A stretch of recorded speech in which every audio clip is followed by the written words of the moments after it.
Shalom, peuple de Dieu, nous sommes très honorés de nous présenter devant l'Assemblée des Saints et tous ceux-là qui suivront cette vidéo. Et que mon Dieu vous bénisse abondamment. À toute l'équipe de prière, que Dieu vous bénisse abondamment. Sans plus tarder, nous allons continuer le thème que nous avions commencé la fois passée. Enseigne-moi à faire ta volonté. Tiré dans le livre des Psaumes, chapitre 143, le verset 10. Enseigne-moi à faire ta volonté. Bien-aimés dans le Seigneur, aujourd'hui nous allons continuer. Et le verset que nous allons exploiter aujourd'hui, le sous-thème, ce serait dans le livre de Job, chapitre 1, le verset 6. Nous allons lire dans le nom de Jésus. Or, les fils de Dieu vinrent un jour se présenter devant l'Éternel, et Satan vint aussi au milieu d'eux. Bien-aimés, juste un seul verset. Bien-aimés, vous savez quoi? Nous avions défini la volonté de Dieu comme étant ce qui est agréable, ce qui est bon, ce qui est parfait, comme son dessein, c'est-à-dire ses idéologies, sa pensée. Et nous avions dit aussi que Dieu a créé tout ce que nous voyons et tout ce qui s'y trouve. C'était juste par rapport à sa volonté. Et nous avions aussi dit que le salut par sa grâce en Jésus-Christ, c'est ça, la priorité de Dieu. Dieu veut que nous puissions être sauvés. Raison pour laquelle c'est aussi parmi les priorités de Dieu. C'est aussi sa volonté. Et aujourd'hui, nous allons parler de l'astuce libération. Les sous-thèmes. Bien, la libération, c'est quelque chose de très important. Vous savez quoi? Il y a des causes. Quand on parle de la libération, il y a ce qu'on appelle la captivité. Il y a la cause ou les causes qui font que quelqu'un soit dans la captivité.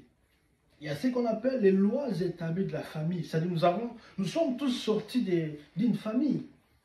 Il y a certaines pratiques que nos grands-parents, nos arrière-parents ont fait.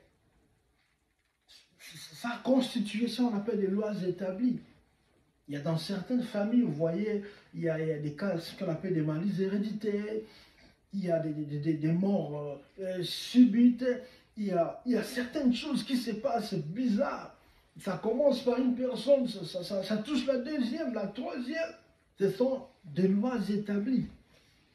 Il y a aussi le diable, peut aussi créer quelque chose qui peut prendre quelqu'un et l'amener dans une prison. La captivité, c'est-à-dire rendre quelqu'un captif. Nous avons ce qu'on appelle sa propre conduite. Mais ta façon de se comporter, de se conduire, peut aussi t'amener dans une prison. Tu peux aussi être captif par rapport à ta conduite. Eh bien, Seigneur, nous allons voir, il y a certaines conséquences. La captivité peut entraîner la mort. Oui. Nous sommes dans l'histoire nous avons ce qu'on appelle, il y avait deux personnes, ils travaillaient auprès des pharaons.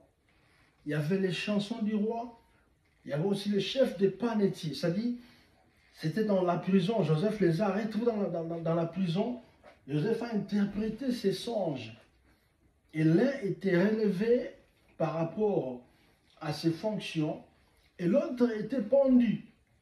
Donc, ils avaient tous commis la faute. Mais les panetiers étaient mis à mort. Mais certaines vies sont condamnées de rester ainsi jusqu'à leur mort. Mais laissez-moi vous dire une chose. C'était juste l'introduction. Bien-aimé le Seigneur, pour sortir de la captivité, de la prison, il y a certaines étapes à suivre. La première étape, on doit d'abord prendre conscience, c'est la prise de conscience, comprendre qu'on est bloqué quelque part.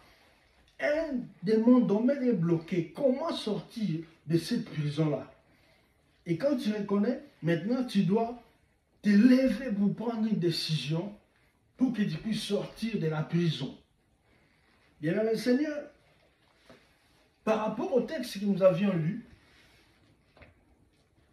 partout là où il y a les enfants de Dieu, le diable aussi se promène, il se faufile pour chercher comment créer les troubles, la désolation.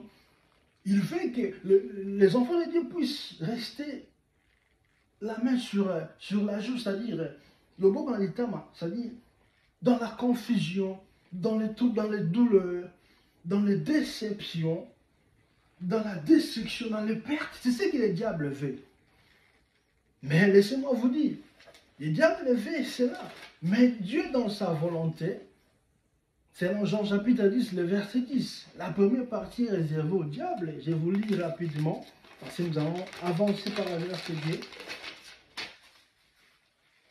La Bible déclare que le volant ne vient que pour dérober, égorger et détruire. Ça, c'est le diable. Il a 3 possibilités dans nos vies. C'est ça sa mission. Il vient pour dérober, égorger, détruire. Mais moi, c'est le Christ qui dit, je suis venu afin que les brebis aient la vie et qu'elles soient dans l'abondance. C'est ça la volonté de Dieu.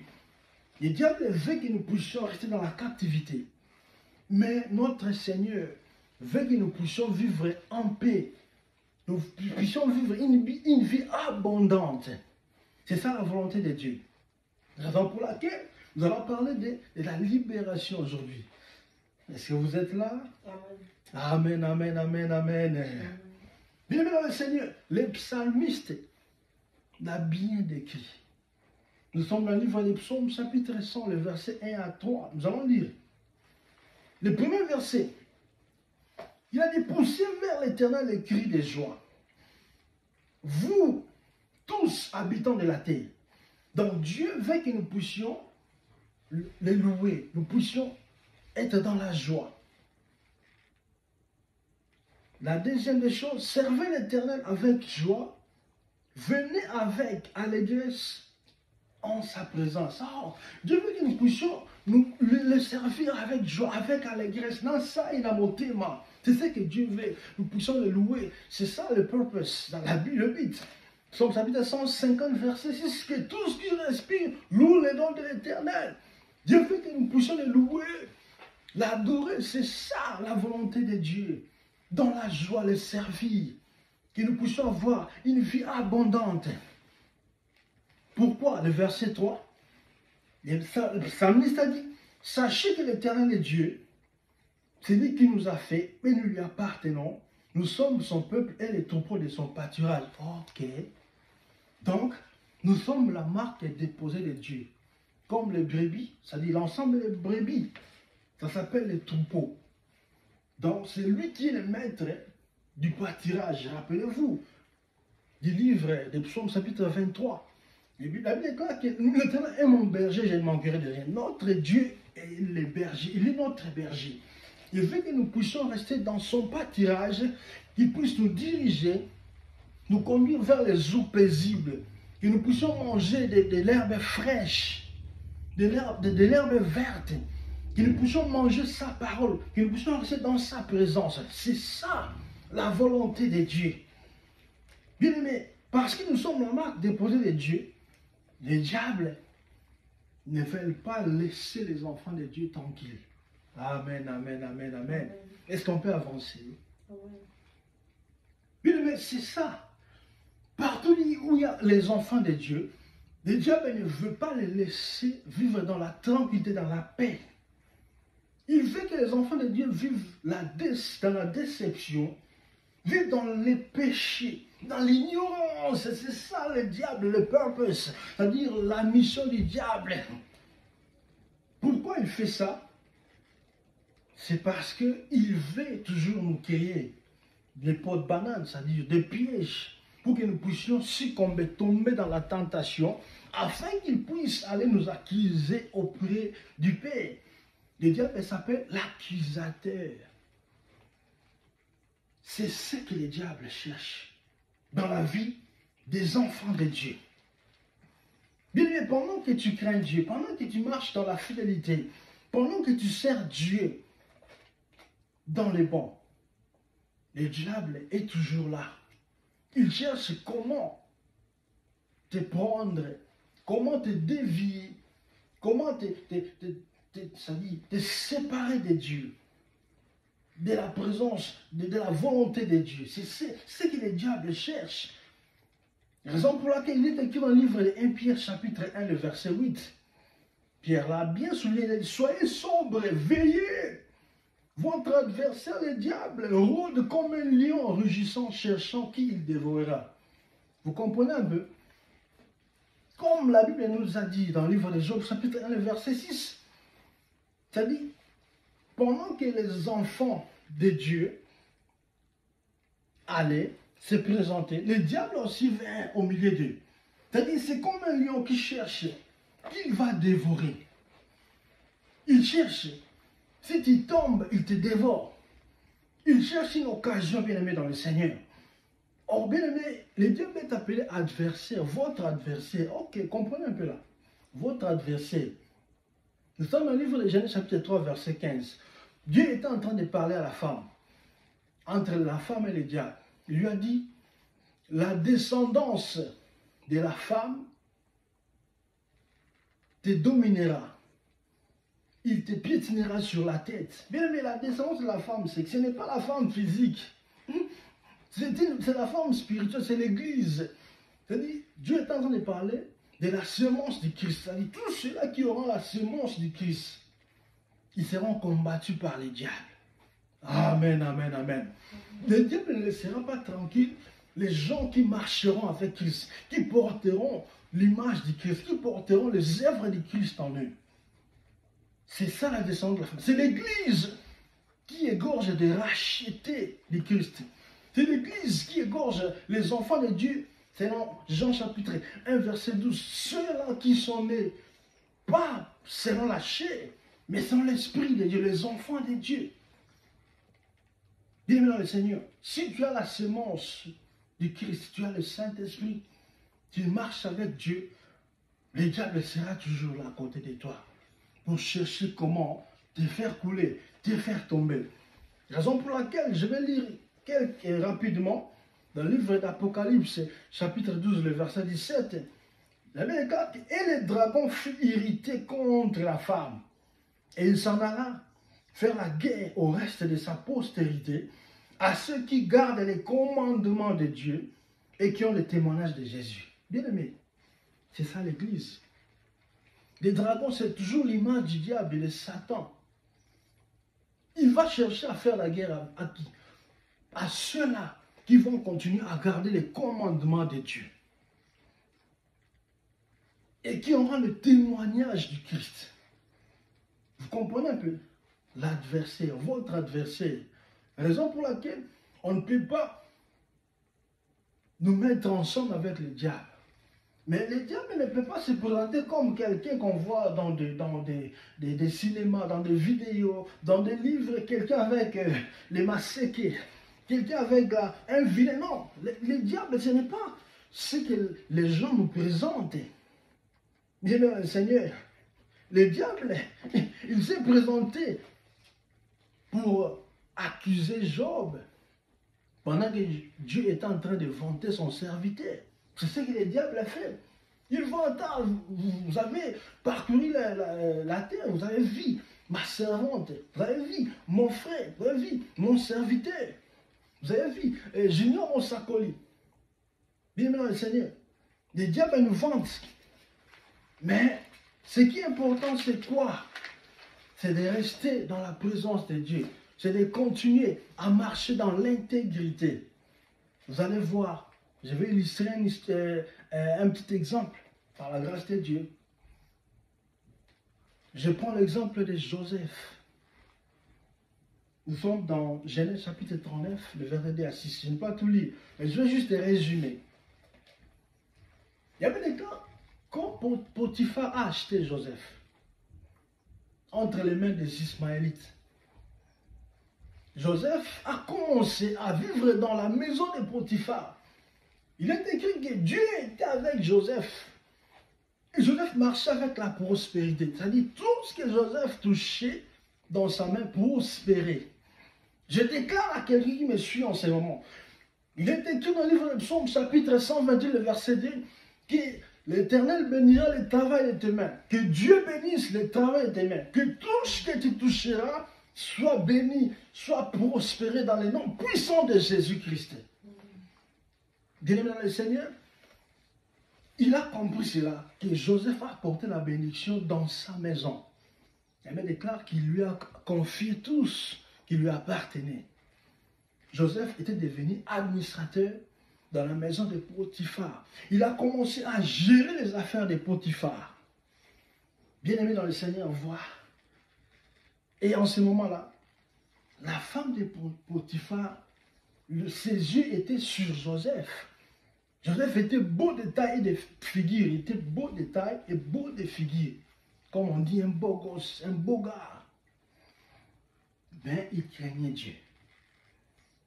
Vous voyez, le diable s'est incarné dans la femme de Potiphar.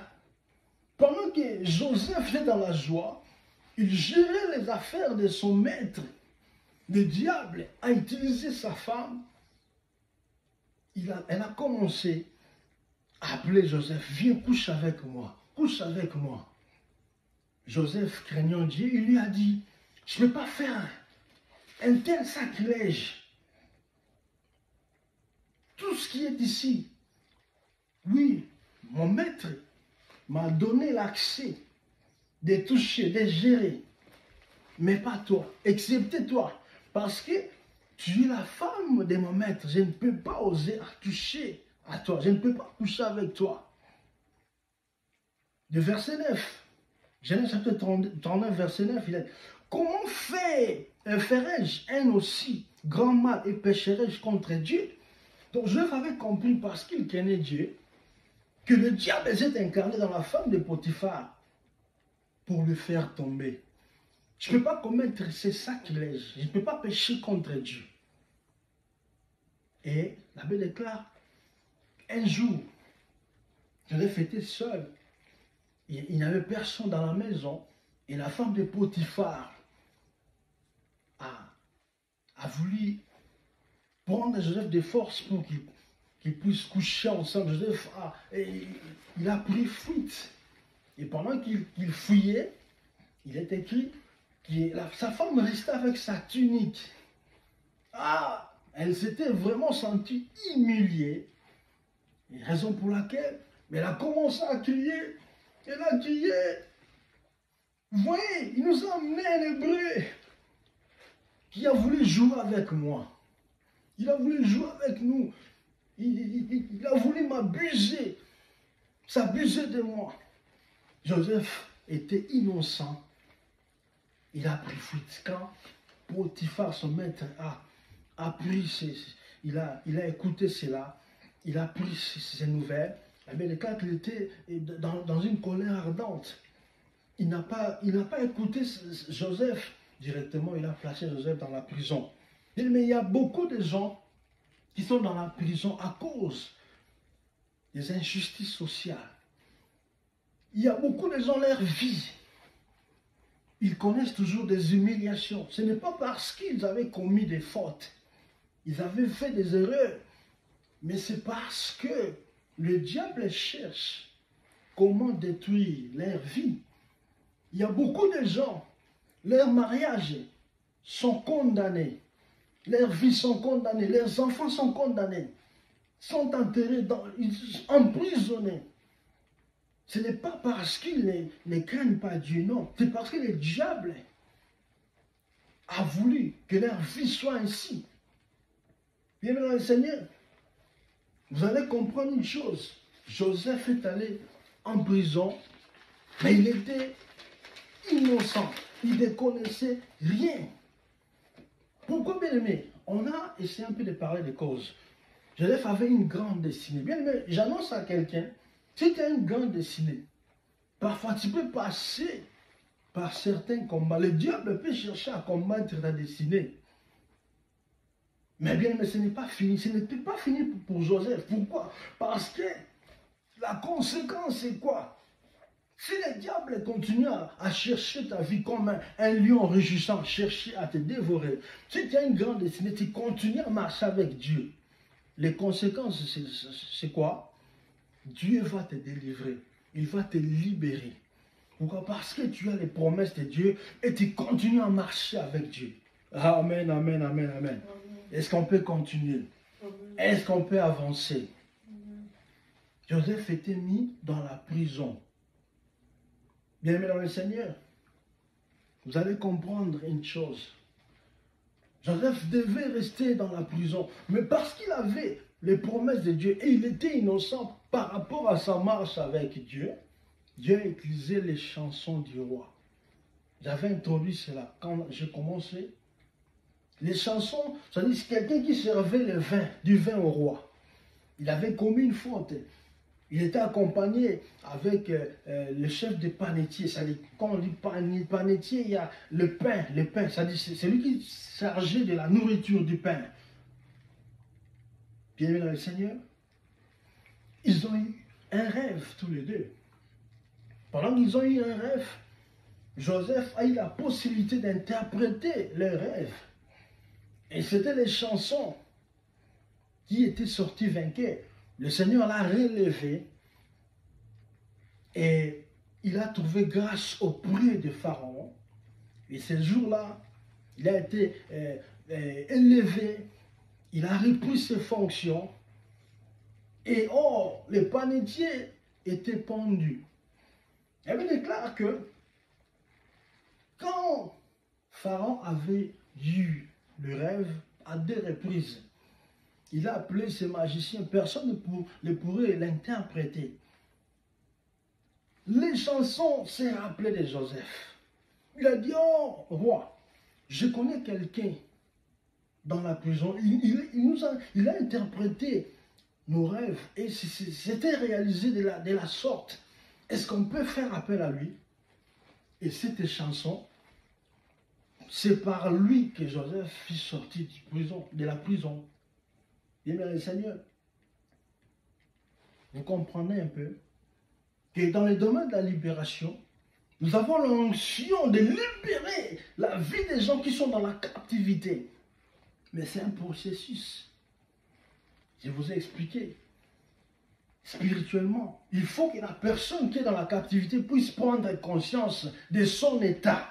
Amen, amen, amen, amen, amen. Bien, le Seigneur, vous allez comprendre une chose. Il faut qu'il comprenne qu'il est dans la prison, dans la captivité. Et avec l'onction que nous avons la capacité de libérer cette personne-là. Je prends l'exemple de David. On a présenté David devant le roi Saoul. Parce qu'on cherchait quelqu'un qui pouvait combattre contre Goliath. Et bien le Seigneur, David a commencé à raconter son histoire, son expérience. Nous sommes dans 1 Samuel chapitre 17, le verset 35. Il commençait à parler à Saoul. Je prends le verset 34. Ton serviteur faisait paître le brebis de son père. Et comme un lion ou un ours venait en enlever une du troupeau, je courais après lui, je l'ai frappé et j'arrachais la brebis de sa gueule. S'il s'est dressé contre moi, je l'ai saisissé par la gorge, je l'ai frappé et je l'ai tué. C'est ainsi que ton serviteur a terrassé le lion et l'ours. Et bien, le Seigneur, vous allez comprendre une chose. David était berger. Il défendait ses brebis. Il les libérait. Quand un lion voulait prendre de ses griffes, de sa gueule, pour les tuer, il courait précipité pour arracher de sa gueule la brebis. Et si l'ours voulait mettre la brebis dans ses pattes, David allait précipiter pour arracher la brebis. Bien, mais c'est quoi? Spirituellement, David est l'image de Christ, quelqu'un qui a l'onction de Dieu, un serviteur de Dieu. Le lion, par rapport à 1 Pierre chapitre 1, verset 8, vous comprendrez que le lion, c'est-à-dire, il cherche, il rôde, il cherche qui dévorer. Donc, c'est tout un esprit. Et il y a beaucoup de gens, leurs vies sont dans la gueule du lion. Ou dans la gueule du lion. C'est-à-dire les lions les ont engloutis. Où ils sont prêts à perdre leur vie. Ils sont dans la captivité. Bien aimé dans le Seigneur, David a dit, l'Éternel qui m'a délivré de la griffe du lion et de la patte de l'ours, me délivrera aussi de la main de ces Philistins.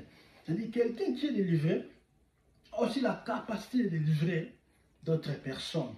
Bien aimé dans le Seigneur, vous allez comprendre un peu. Il y a certaines personnes, leur vie sont entre les pattes de l'ours. Son business est entre la patte de l'ours. Son mariage est sur la gueule du lion. Sa vie, sa santé est sur la gueule du lion. Sa destinée est entre la patte de l'ours. Bien aimé, il y a certaines personnes qu'on appelle des koulouna. Ils prennent des machettes. Il y a beaucoup parmi eux ont la semence du Christ.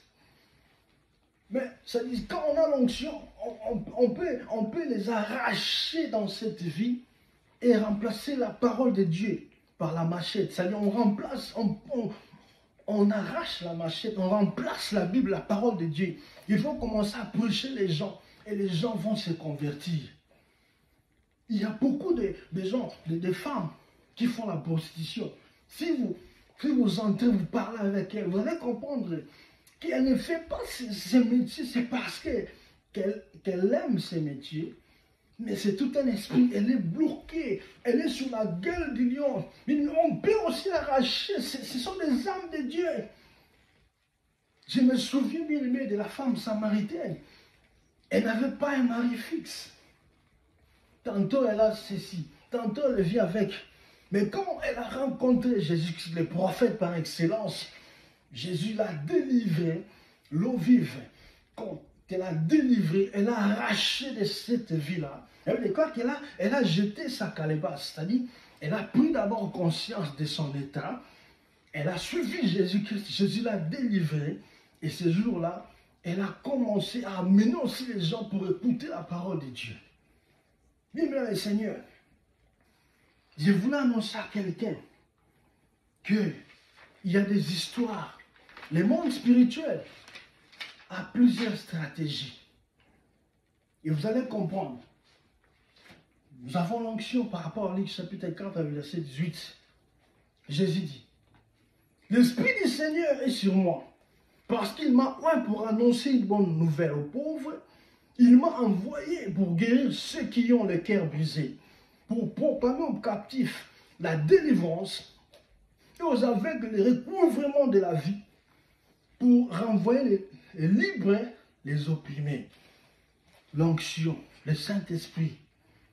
Bien-aimé, étant prophète de l'Éternel, nous avons l'onction de Dieu pour délivrer quelqu'un, pour arracher la vie de quelqu'un, pour arracher sa destinée qui a été dans la prison, qui a été dans la captivité, pour lui arracher de cette maladie naturelle, cette maladie qu'elle a héritée de sa famille, pour l'arracher de cette malédiction, de ces mauvaises paroles que les gens de mauvaise foi ont prononcées sur sa vie.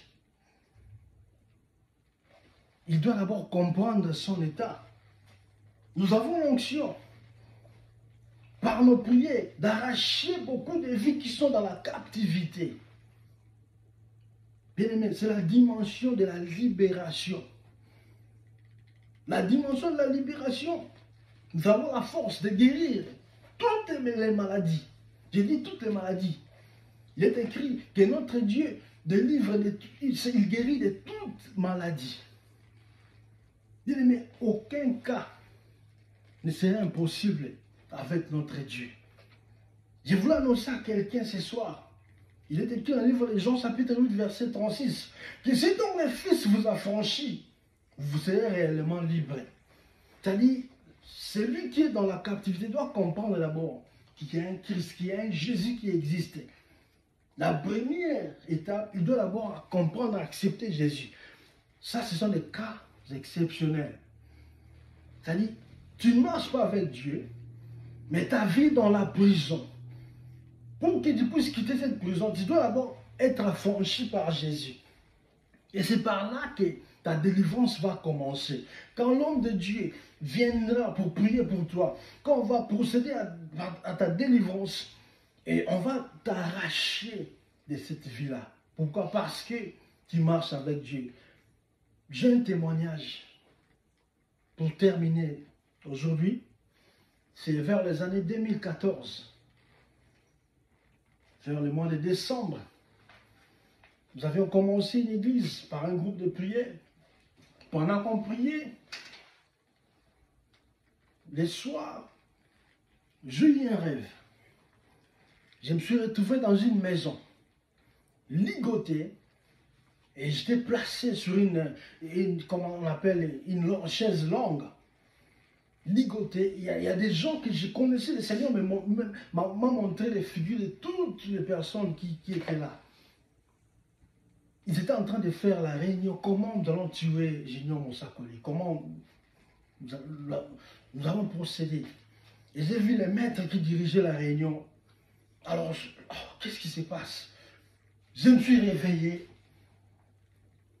agité. J'ai commencé à prier. Je me suis retourné au lit. Pendant que je dormais, pour la seconde fois, je vois un tableau. Dans ce tableau, on m'a déplacé. Et maintenant là, on m'avait mis dans les dining rooms, c'est-à-dire la salle à manger. Ils ont continué les réunions. Donc, ils avaient planifié de me tuer au mois de décembre 2014. Bien-aimé dans le Seigneur, je me suis relevé. Je continue à prier. Dans ces rêves, dans ces songes, je voyais même l'un de mes frères, serviteur de Dieu, à qui on partageait la vie, on mangeait, on priait ensemble. Mais le Seigneur m'avait dit, vous voyez cet homme, oui, il sert Dieu, mais n'est pas à moi. Bien-aimé dans le Seigneur, j'avais la promesse de Dieu, j'étais parmi les gens qui a une grande destinée, mais j'étais ligoté, emprisonné. Mais ce qui est important, c'est quoi? J'étais dans la présence de Dieu. On a commencé l'église, on priait, bien aimé. Ces jours-là, quand je me suis réveillé, j'ai commencé la diarrhée. C'était comme de l'eau. C'est-à-dire, j'étais amidé du bathroom, c'est-à-dire, comment on appelle? La toilette. Plus de 5 fois la journée. Mais c'était moi qui était en train de diriger la prière, qui modérait la prière. 2 jours de diarrhée, c'est-à-dire, j'ai maigri, soquette. Pendant que on priait, quand on a prié, quand on a terminé nos programmes de jeûne et prière, on a commencé à manger. Il y a quelqu'un qui a appelé l'un de nos frères. Le Seigneur a frappé. Le Seigneur m'a délivré et il a frappé les gens qui voulaient me tuer. Je ne voulais pas vraiment entrer dans les détails. Bien aimé dans le Seigneur, les combats spirituels existent. Raison pour laquelle, si le Fils vous a franchi, vous serez réellement libre. Bien aimé dans le Seigneur, je voulais annoncer à quelqu'un qui est dans la prison spirituelle. Nous avons l'onction de délivrer. Si on avait mis ta vie dans une tombe, que tu te relèves dans le nom puissant de Jésus. Si on avait englouté, on avait enfermé ton mariage, on avait enfermé tes enfants, ton travail, ta promotion, et sois relevé au nom de Jésus. Allez, sois libéré dans le nom de Jésus. Si on avait enfermé ta santé, pour que tu puisses continuer à être malade tout le temps, je prie que la guérison t'atteigne dans le nom puissant de Jésus. Bien-aimé dans le Seigneur, la libération est réelle. Le combat spirituel est réel. Raison pour laquelle il faut toujours rester intègre avec Dieu, même si les combats arrivent dans ta vie, avec l'onction que tu as, tu vaincras. Si tu n'es pas avec Dieu, bien aimé, c'est le moment propice de rester avec Dieu. Que mon Dieu te bénisse et sors de cette prison dans le nom puissant de Jésus-Christ. Amen.